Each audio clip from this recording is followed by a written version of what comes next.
Assalamualaikum warahmatullahi wabarakatuh. Tabedok, perkenalkan nama saya Namira Anjani dengan NIM channel 31231040. Di sini saya akan menjelaskan mengenai pemeriksaan muskuloskeletal pada hewan. Nah, sebelum kita melakukan pemeriksaan, kita perlu yang namanya sinyalmen. Nah, sinyalmen ini bertujuan untuk menanyakan nama, jenis hewan, ras hewan, umur, berat badan, dan juga tanda khusus pada hewan.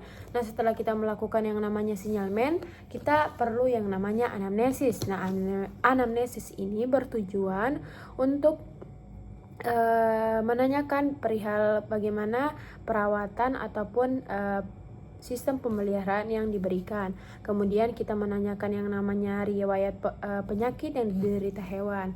Nah, setelah itu kita menanyakan apa yang namanya itu status present. Nah, status present ini merupakan cara perawatan, habitus atau tingkah laku, gizi, pertumbuhan badan, sikap berdiri, suhu tubuh, frekuensi nafas, dan frekuensi nadi. Nah, setelah kita melakukan semua itu, kita sudah mulai masuk ke yang namanya teknik pemeriksaan muskuloskeletal.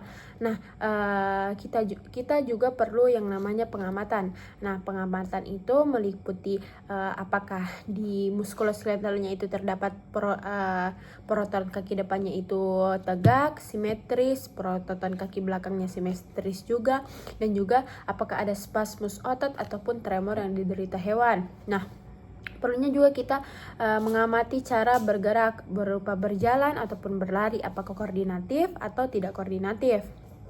Setelah itu kita melakukan palpasi. Nah, palpasi yang dilakukan itu berupa kaki depan, terus kaki kanan depan, kaki belakang, serta kaki kanan belakang, dan juga kita perlu yang namanya palpasi apakah konsistensi pertulangannya itu kompak.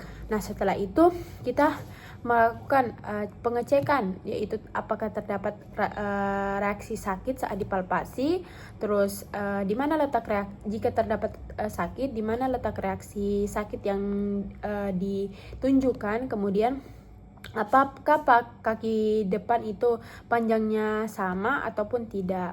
Kemudian kita melakukan yang namanya refleks, seperti apakah hewan ketika diletakkan di lantai itu dia langsung menginjakkan kakinya ataupun dia malah meringkuk kesakitan. Setelah itu kita melakukan yang namanya pengecekan di limfoglandula. Nah, limfoglandula ini juga merupakan salah satu teknik pemeriksaan muskuloskeletal karena limfoglandula itu menyebar ke seluruh tubuh, ada yang di bagian kaki ataupun di ekstremitas atas maupun bawah. Terus kemudian kita juga perlu melakukan yang namanya pengecekan refleks saat berjalan hewan. Kita perlu yang melihat dan juga mengamati pergerakan hewan, apakah dia normal ataupun tidak. Mungkin itu saja yang dapat saya sampaikan, kurang lebihnya mohon dimaafkan. Wassalamualaikum warahmatullahi wabarakatuh.